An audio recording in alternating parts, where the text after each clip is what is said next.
Sonography Canada and the Code of Ethics. Let's start by exploring what is a Code of Ethics and why do we need one.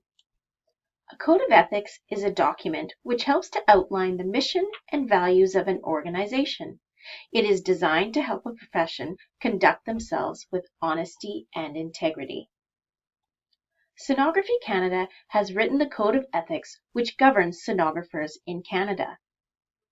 It outlines the organization's core values and the standards to which a professional is held and should be used in conjunction with professional standards, laws, and policies which guide professional practice. The code has provisions for how sonographers should behave and also provides guidance for handling issues that arise and strategies for decision making. It also helps to promote excellence in patient care and informs the public and other healthcare professionals who we are and what we do. The code is based on 4 principles, which we will explore further. Principle 1 states that first and foremost, we must always consider the well-being of the patient. This category can be subdivided further into what matters. The first category includes people matter. So first of all, patients matter. And the code states that all patients should be treated with dignity and respect. Secondly, you matter. So it's important that you maintain your own health and well-being. The next subcategory states that education matters. Sonographers are encouraged to commit to lifelong learning. Thirdly, the profession matters. It is important to maintain the profession by contributing positively. This can be done in a couple of different ways. One includes teaching. So that may be mentoring students in the clinical setting, teaching medical students and residents, teaching new skills to fellow sonographers, or joining us here on the team at BCID. One can also contribute to the profession positively through research. This may include participating in research studies, writing journal articles, and overall just being curious. The second principle revolves around our responsibility to provide for the patient's well-being. The first is to inform the patient. By informing the patient, we provide information about the procedure and answer the patient's questions.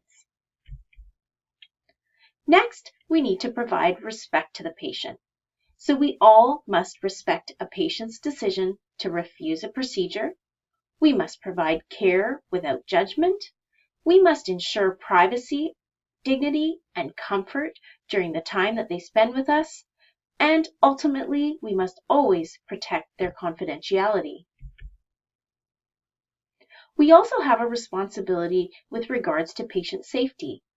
While patients are in our care, we must always ensure that patients are safe.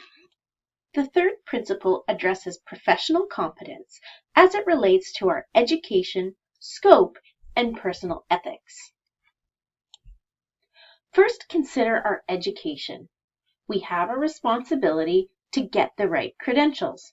You are well on your way attending an accredited program in sonography.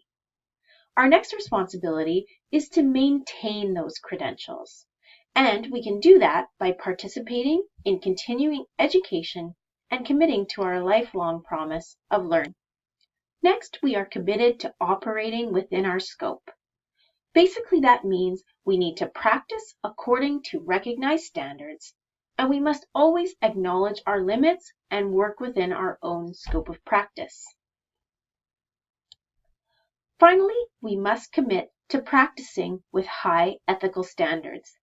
This means we must only perform exams that are indicated with a requisition.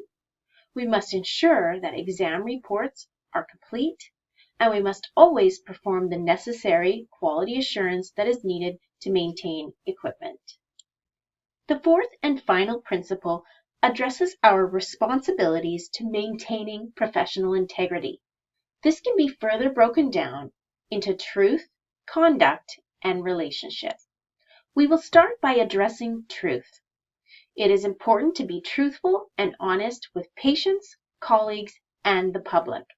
This means taking accountability for mistakes when they occur. You must always represent your competence, certification, and education accurately and truthfully. Next, we will look at conduct. This involves maintaining appropriate boundaries. A sonographer should always avoid inappropriate conduct, whether that be verbal or nonverbal. Finally, we have a responsibility to foster relationships. We must always promote positive relationships, whether that's within our own profession, with other healthcare professionals, or with the public. One final note, the Sonographer's Code of Conduct can be found on Sonography Canada's website at www.sonographycanada.ca. The Code of Ethics often comes up during a job interview, so keep this video handy. You're welcome.